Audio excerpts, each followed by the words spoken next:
يا مساكم الله في القلب، وصليتوا على رسول الله. إلى من أنعم الله عليهم بالمال، وإلى مسرين الحال داخل البلاد هذه وخارجه. صليتوا على رسول الله. رمضان على الأبواب، رمضان على الأبواب، والناس في اليمن شوفت عينكم. أشهد لله أنها آلاف الأسر ما تجد ما تتسحر به، وما تجد ما تفطر به. والبعض يعني من أهل الخير يعتبر أن الصدقة في رمضان تمر، يحملوها أطنان من التمور. ليش ما تحملوها أطنان يعني من المواد الغذائية، من السلال الغذائية، من الطحين، بدل ما تحملوها يعني أطنان من التمور؟ وعندما تقول لهم يعني بهذا الخبر أو بهذا الكلام حملوها يعني لا أطنان من المواد الغذائية أو السلال الغذائية أو الطحين، الصايم يشتي ما يشبع إلا بطنه. قال النبي عليه الصلاة والسلام تصدق ولو بشق تمرة. النبي عليه الصلاة والسلام قال تصدق بشق تمرة للي ما بش معاه. أنا ما بش معي ولا هذاك ما بش معاه، يعني يشتي يصدق لوجه الله، يتصدق حتى بشق تمرة. أما أنت الله ساتر عليك، الله يعني أعطاك من المال، أعطاك من الخير، باسط نعمته عليك، وتحملها أطنان من التمور. يا أخي بدل ما تحملها أطنان من التمور، حملها أطنان من المواد الغذائية، حملها أطنان من الطحين، من السلال الغذائية، من السمن، من الأرز، من السكر.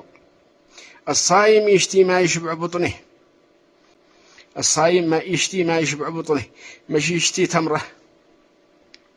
البعض يحملوها أطنان من التمور، يفكر إن قد الصايم بيأكل من التمر حقه وخلاص، وإنك كسب أجره. أيش يبغى به التمر حقك هذا الصايم اللي بيأكل التمرة وبطنه جاية؟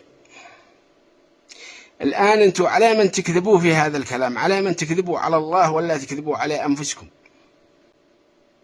عندما تقول قال النبي تصدق ولو بشق تمرة، يا أخي أنت عندك يعني استطاعة، الله أعطاك من المال، أعطاك من الخير، انفق من مال الله، انفق من ما أعطاك الله على عباد الله، وتأكد أنك لن تكون أكرم من الله، والله إنك لن تكون أكرم من الله على عباده.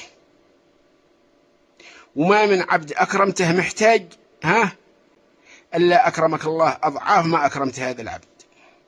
لن يكون هناك عبد أكرم من الله على عباده. كونوا على يقين أنه لن يكون هناك أكرم من الله على عباده. أي عبد لن يكون أكرم من الله على عباده. ما أكرمت عبد أو أكرمت محتاج أو أكرمت مسكين أو أكرمت جائع إلا أكرمك الله أضعاف ما أكرمت هذا العبد أو هذا الجائع أو هذا المسكين أو هذا الصائم. فالمهم هذا ما حبينا أن نوجه لكم في هذا المقطع. والصدقة في رمضان ما هي شيء تمر. الصائم يباله علم وخبر، ماشي بكل التمرة وبيض اللي بيجوعه. يا من تحملوها أطنان من التمور، حملوها أطنان من الطحين. من الطحين أقل شيء من الطحين تأكل الناس وتشبع جوعه. حياتي، ونسأل الله أن يكتب لنا ولكم الأجر، وأن يتقبل منا ومنكم. تحياتي.